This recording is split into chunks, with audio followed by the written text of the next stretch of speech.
En 1978, les Rolling Stones étaient officiellement dépassés, puis ils ont sorti Some Girl. L'album Some Girls des Rolling Stones est sorti le 9 juin 1978, avec Chris Kimsey comme ingénieur du son. L'album a principalement été enregistré au célèbre Pathé Marconi Studio près de Paris, entre octobre 77 et février 78. Les Stones ont enregistré l'album pour répondre au punk. En 1977, le punk explose. Pistols et The Clash, énorme groupe. Beaucoup pensent alors que les Stones sont devenus un vieux groupe gâteux. Keith Richards dira plus tard que le groupe voulait retrouver l'urgence et la saleté des débuts.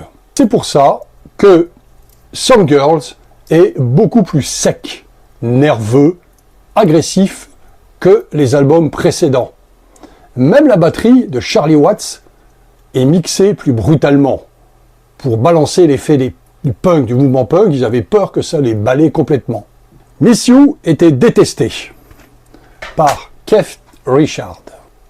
Le tube disco-funk Miss You vient d'improvisations faites en studio autour des clubs new-yorkais, fréquentés par Mick Jagger, notamment le studio 54.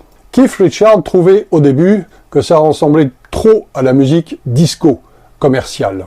Ironie énorme, ce sera l'un des plus grands succès des Stones. La pochette a provoqué un procès.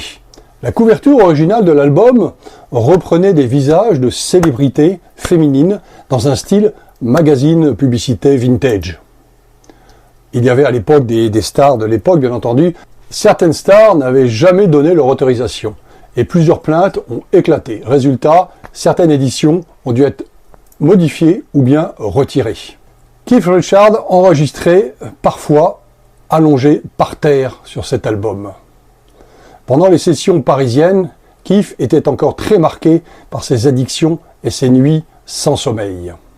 Chris Kimsey, le producteur, a raconté qu'il arrivait parfois au studio complètement épuisé, s'allongeait au sol avec sa guitare branchée, puis trouvait malgré tout des riffs incroyables. L'ambiance de Some Girl mélange donc chaos total et inspiration géniale. Dernière petite anecdote, l'album marque aussi la première vraie intégration de Ronnie Wood, le guitariste, comme membre créatif complet du groupe. Sur Some Girl, le duo Richard-Wood devient essentiel au son des Stones des années 80. En 1978, le punk voulait enterrer les Stones. Là, les Stones ont répondu avec un chef-d'œuvre.